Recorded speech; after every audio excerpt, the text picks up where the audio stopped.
Hi everyone, hope you are doing well. Today is Friday, Erev Shabbat of Shabbat Hagadol, the great Shabbos as it is called always, the Shabbat before Passover. First I'd like to start by acknowledging and thanking our sponsors of today's Sermonette. It is being sponsored by Alan and Joni Prowser in honor of everyone's good health. Also I want to thank Randy Fleck and Gary Mantel for sponsoring this week's newsletter, and anybody else that would like to sponsor any of our programs or activities or a Seder in a box or all the different things we're doing in honor of Passover or otherwise can actually do that either by calling me or on our website jewishmemphis.com/donate.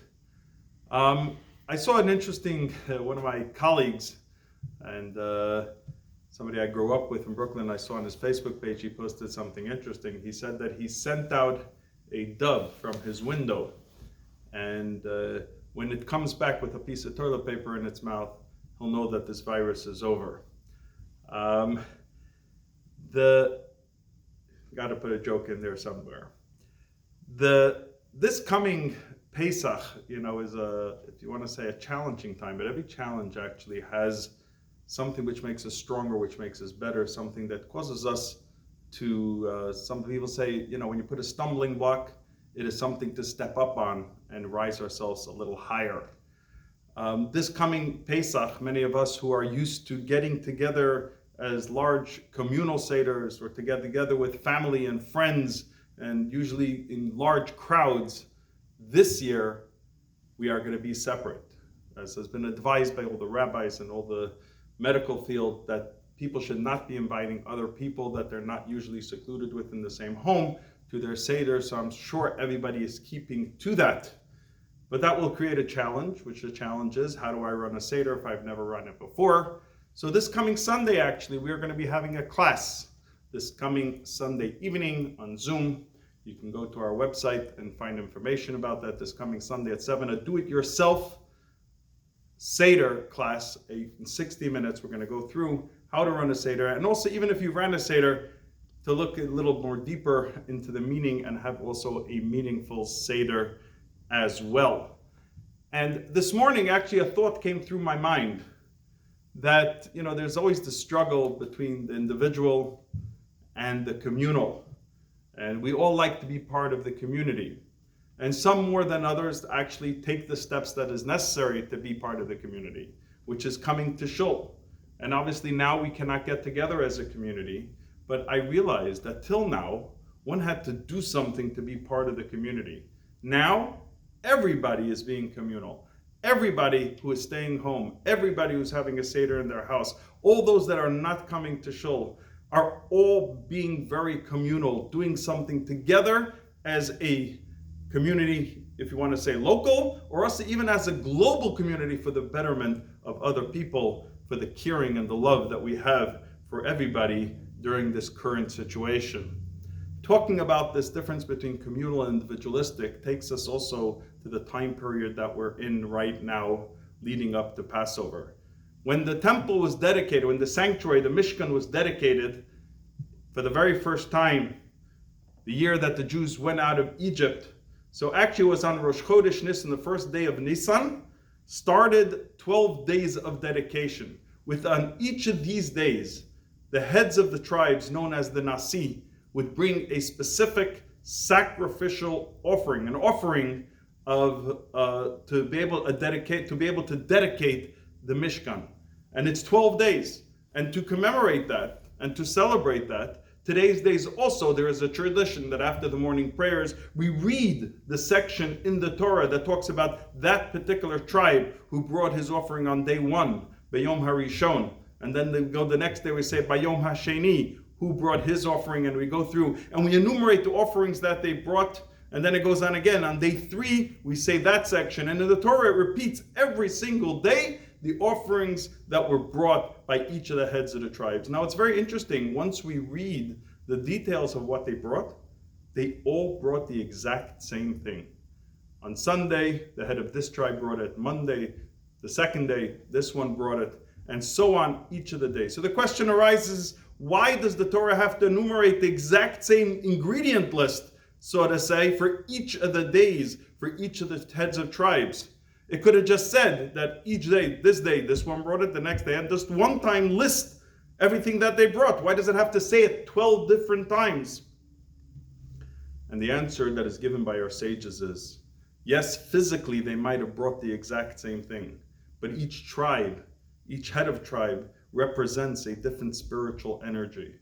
And therefore, even though physically they brought the same thing, they brought it differently because of the intent, the spiritual level that they brought it with was different in each and every person, which answers a question also in general. We get together as a community, we each say our prayers, we're all saying the exact same words. Why does God need everybody to say it? And the answer is that actually each of us might be saying the same words, but from each person it is different. Physically it might be the same, spiritually it is a different energy. And that's also we find now in the situation that we're in. Yes, we'd love to be communal.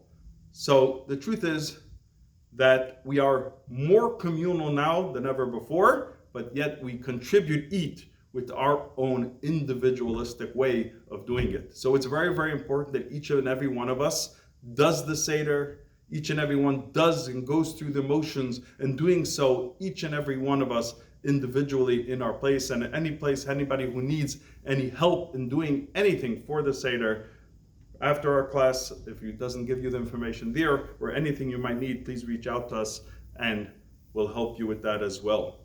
Now, as I mentioned in the beginning, this week, Shabbat is called Shabbat Hagadol, the Great Shabbat.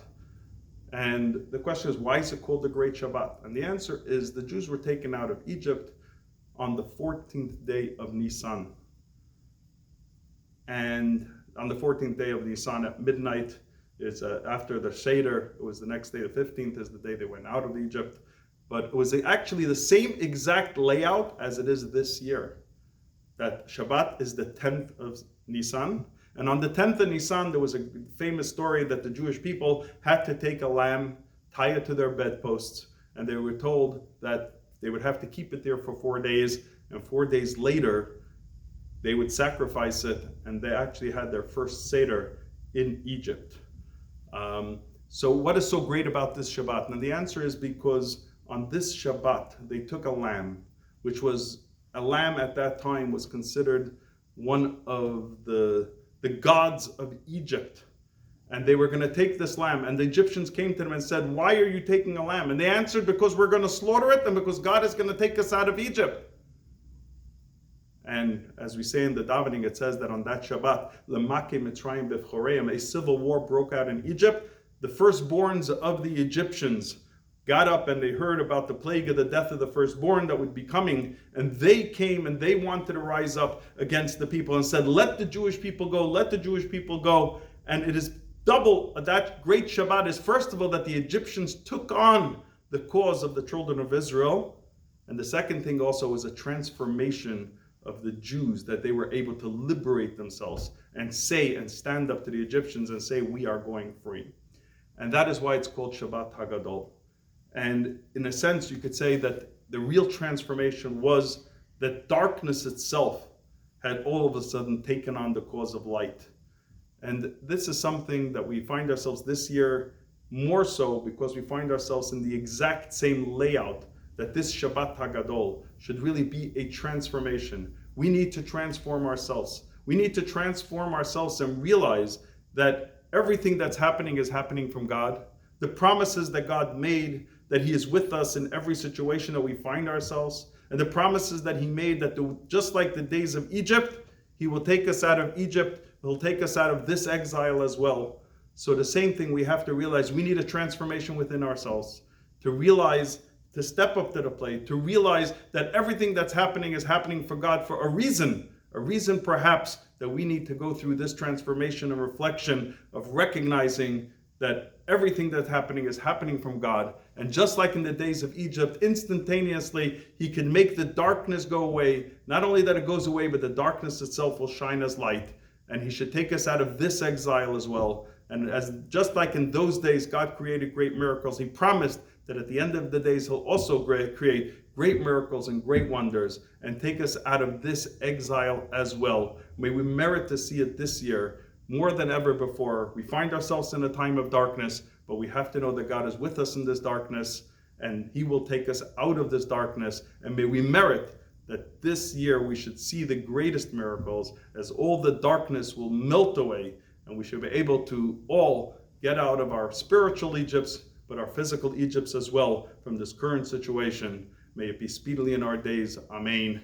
And I just want to also say that that there's some technical things we need to still do. If you didn't get matzah yet, make sure to get your shmura matzah or all the necessities you need for the Seder. But more importantly, also before Pesach, to arrange for the sale of chametz. That is also available on our website at jewishmemphis.com.